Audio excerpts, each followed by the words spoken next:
Today, I'm reviewing Family Kingdom, Myrtle Beach's most well-known amusement park. Well, most well-known operating amusement park. And let me start off by saying I definitely enjoyed this rarely talked about park. Family Kingdom originally opened in 1966 as the Grand Strand Amusement Park. In 1992, the park was purchased by the Ammons family and given the Family Kingdom name it still holds to this day. And it's not surprising to see that the park has found success over its 50 plus years of operation. The park is essentially a seaside park. It's just a few blocks north of the coastline. So while it technically isn't right next to the beach like a park like Morey's Piers or Santa Cruz Beach Boardwalk, the larger attractions manage to provide breathtaking views of the shoreline, so you're reminded of its proximity at all times.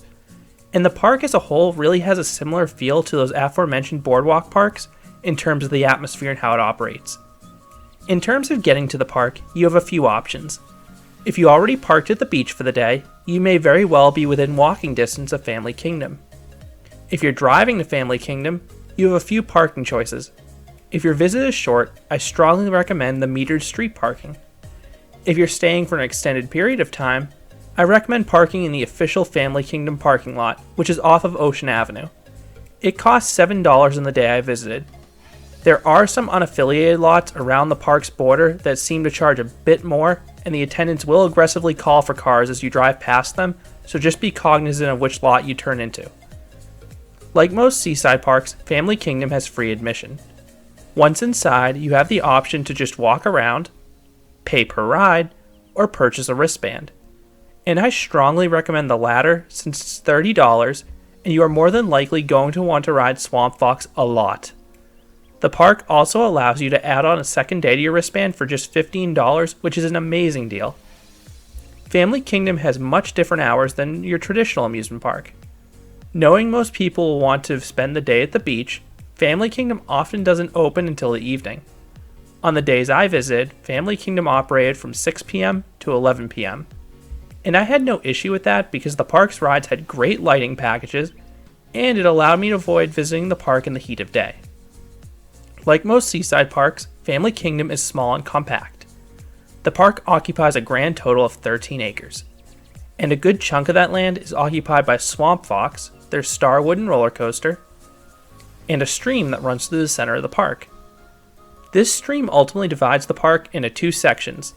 The back section is home to Swamp Fox and most of the park's adult flat rides. The front section is home to the park's kiddie rides and newer attractions. In terms of appearance, Family Kingdom is almost exclusively an amusement park.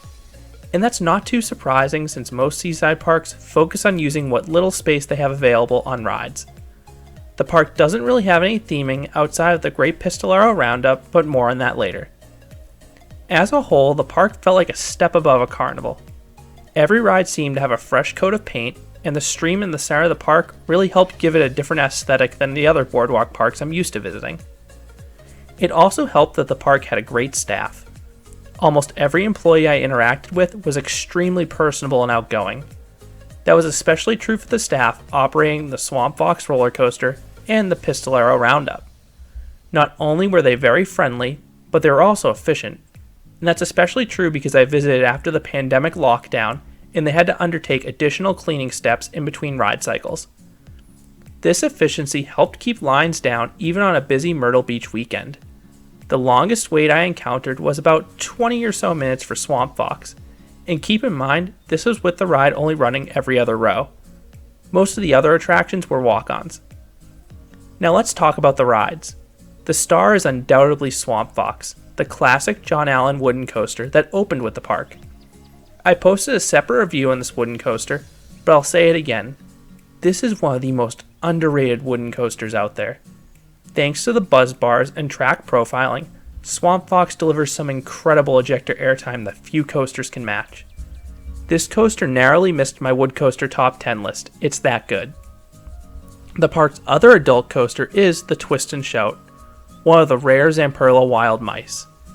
This coaster has been relocated twice and found its way to Family Kingdom in 2013. And this particular ride has a checkered history. It originally opened in 1999 at Gillian's Wonderland Pier in New Jersey as the Wild Wonder. In the inaugural year, 2 riders were killed after a car rolled back down the lift due to a faulty brake replacement by the park. In its second location at Magic Springs in Arkansas, a guest was ejected mid-ride. The ride has had a perfect safety record since being relocated to Family Kingdom and has some of the best laterals of any wild mouse I have ridden. This one runs completely unbraked, so you are slammed into the side of the car as you round those hairpin turns. The park also has a third coaster, which is a wacky worm called the Kiddie Coaster. But if you're an adult, don't expect to ride this one. The park has a very strict maximum height requirement. And beyond the coasters, Family Kingdom has a few other notable attractions. The first is the Great Pistolero Roundup, which is a noteworthy shooting dark ride for a few reasons. 1. This Mexican-themed dark ride was built in a former Mexican restaurant. 2. This was the first interactive dark ride ever built by the Sally Corporation, which went on to build dozens more of these dark rides. And 3. The ride is simply a lot of fun. This shooter may be short, it's just over a minute in length, but the ride goes all out on its theme, and all of the targets worked. Each successful shot would trigger an effect. Sometimes it was a higher value target, and other times you'd just spin a barrel, or even cause a woman's skirt to drop. And yes, that last part actually happens. The next notable attraction is the Log Flume. This O.D. Hopkins log flume has a custom layout, which is quite impressive considering the park was strapped for land. But beyond that, the first drop actually dips below ground level and is followed by this little airtime hill. Now, you don't get any airtime, but it's a neat little element you rarely find on log flumes. And as far as flumes go, this one didn't really have much to look at along the course, but the drops themselves were solid. The final noteworthy attraction is the classic Philadelphia Toboggan Company carousel that is almost 100 years old. The carousel was relocated to Family Kingdom in the 1990s, and carousel enthusiasts still marvel at the ride's gorgeous hand-carved carousel horses. Beyond that, the park has some standard flat rides you'll find at other parks like bumper cars, a swinging ship, and a variety of spinning rides. Now, during my visit, there were several rides disassembled or vacant. I'm unsure if that was due to the pandemic impacting the park's off-season program, or if they're planning to add different attractions there in the future. If you know, I'd love to hear down below. In terms of food, the park only has a few quick service locations.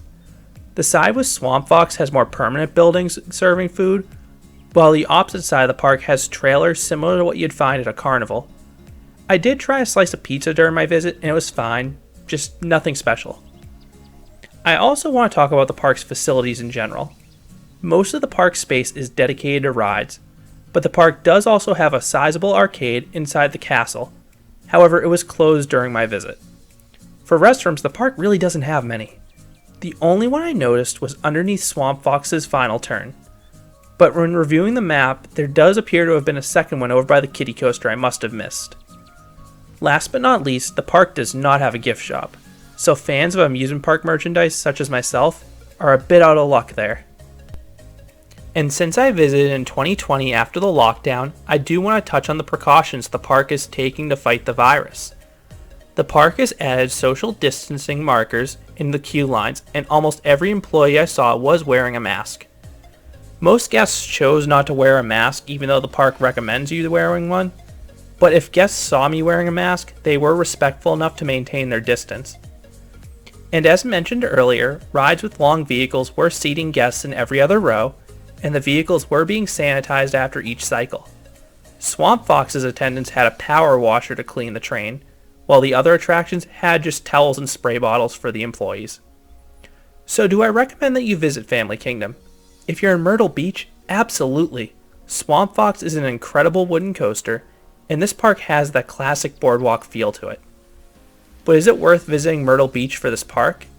Family Kingdom is roughly 3.5 hours from Carowinds, and I personally think that Swamp Fox alone is worth the side trip. Swamp Fox is better than almost every ride at Carowinds, and more enthusiasts need to ride this fantastic coaster.